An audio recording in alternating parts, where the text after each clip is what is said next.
Want to learn how to play this? Well, if you've got 6.5 minutes, I'll show you how to play it using real guns. Now there's 3 guns in receiver. There's a double action, single action revolver. I think it's a Smith & Wesson Model 10.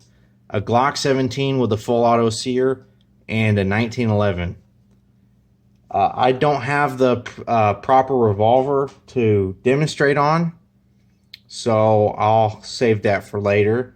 I also don't have a Glock or a 1911, but I do have the 1911's communist brother, a Tokarev.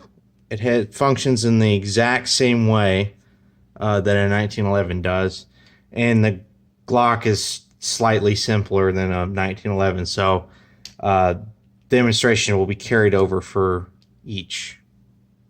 Done in 2 separate ways. You can either hold down the right click, like in 99.9% of other PC games that you handle firearms, or you can click Q. Now Q is a toggle, so you don't have to hold it down. It's useful in certain situations where you know there's going to be some sort of drone or something in the next room, and you're just, you don't want to waste time and energy holding down the button looking for the drone. So it's just quick button press and quick button press to put it back down. Holstering and unholstering is tilde. The game really pushes the concept that you only have 2 hands, and it's very realistic in that sense.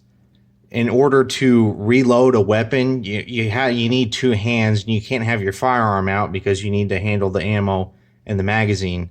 So you got to holster your weapon to load your magazines.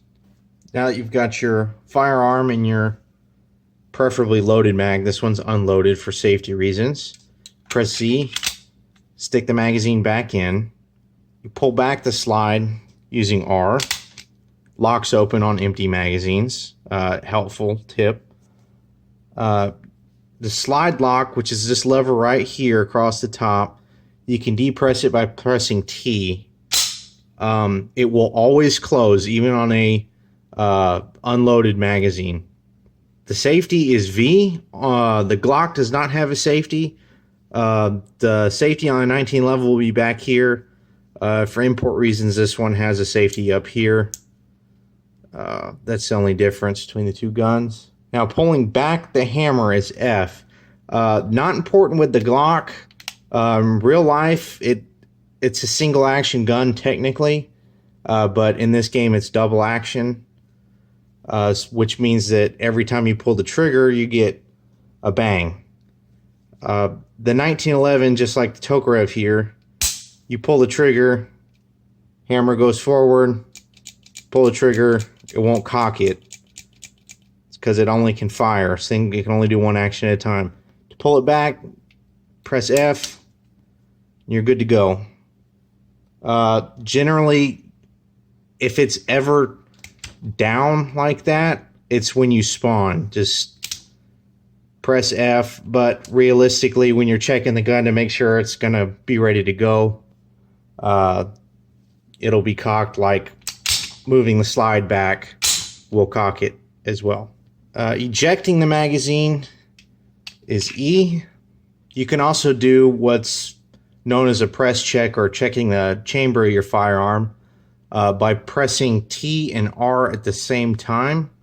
It'll look something like this, and you'll be able to see brass in the chamber. If you see brass, that means the gun is loaded.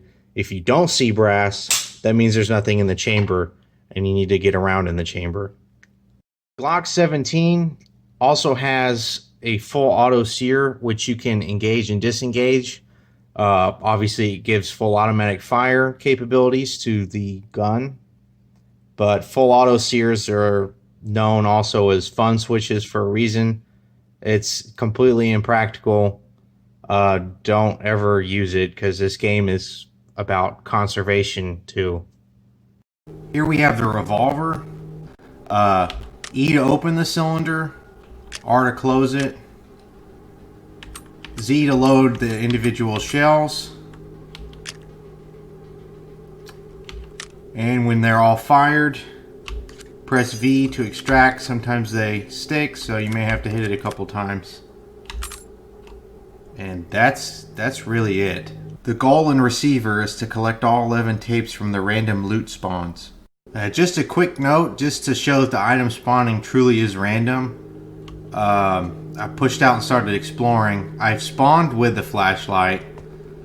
There's a flashlight and 2 rounds that spawned here. And then in the bathroom, there's another flashlight and some rounds that spawned there. Tapes can also spawn in the spawning area, which I spawned right here. Actually, I've never seen this. There's one I missed. There's 1, 2, 3. Never seen that before. Getting in the way of your tape gathering are 2 enemies, flying drones and turrets. They both have weak spots, and as for the drones, if they haven't spotted you, shoot the rotors. If not, just shoot their body, because if they are flying at you, you only have seconds to shoot them down before you are tased and have to start over. Turrets are a little different as they only rotate. You almost always have cover to use while engaging them, so they are a lot easier. I recommend shooting them in the base because it will knock the whole turret offline. You can also disable the gun and knock out the sensor by shooting them, but the gun still rotates and you are relying on faint, unreliable audio cues to tell if you got the job done. One last note, there is fall damage and it is very unforgiving, so please be careful not to fall off any stairs. With all being said, that ends the tutorial for Receiver. If this helped, please leave a like, and if you have any questions, leave them below.